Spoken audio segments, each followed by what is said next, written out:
Sorry, tonight, as on most nights, George and Hazel were watching television.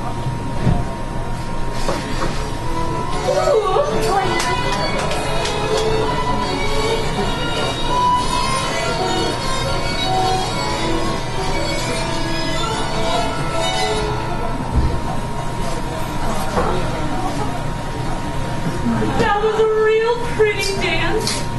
Wait. That dance they did. That dance, it was nice. Yeah. Pretty music, too. Well, as good as anybody else. George tried to think a little bit about ballerinas. Much like the musicians, they weren't very good. And no better than anybody else would have been anyway. They were burdened with sash weights and bags of birdshot. And their faces were masked so that no one, seeing a green, graceful gesture or a pretty face, would feel like something the cat brought in. George was toying with the vague notion that maybe dancers shouldn't be handicapped. But he didn't get very far with it before another noise in his radio stopped all that. Oh, well, what was it this time, George? Oh, it sounded like somebody hitting a milk ball with a ball-peen hammer. A ball-peen hammer? Yeah. Well, I think it'd be real interesting hearing all the different sounds, all the things they think of.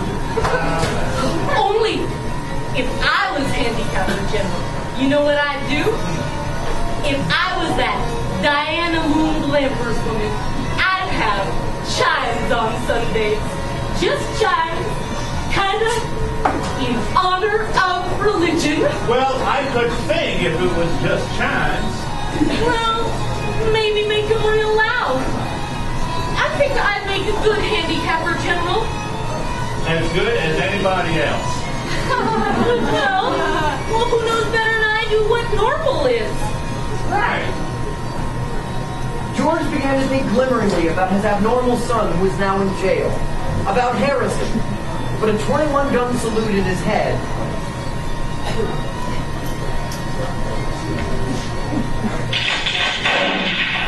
stopped all that. Oh, gee, I could tell that one was a doozy. Oh, why don't you put the back of that recliner down, honey bunch, so you can rest your handicap bag. Well, go on, rest the bag. I don't care if you're not equal to me for a while. I don't mind it. I don't even notice it anymore. It's like it's part of me. Yeah, you've been so tired lately, though. Kinda wore out. George, if there was just some way we could make a little hole in the bottom of the bag and maybe just take out a few of the lead balls. Just a few? 2 years in jail and a $2,000 fine for everyone I took out. You call that a bargain?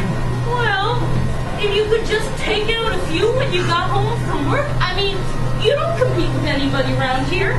You just sit around. Now, Hazel, if I tried to get away with it, well then others would try to get away with it. And they'd get away with it, and then pretty soon we'd be right back to the dark ages with everybody competing with everybody else. And would you like that?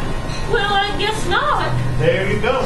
The minute you start cheating on the laws of society, well, what do you think starts to happen to the society? Well, I reckon it'd fall apart. What would? Society. Wasn't that what you just said?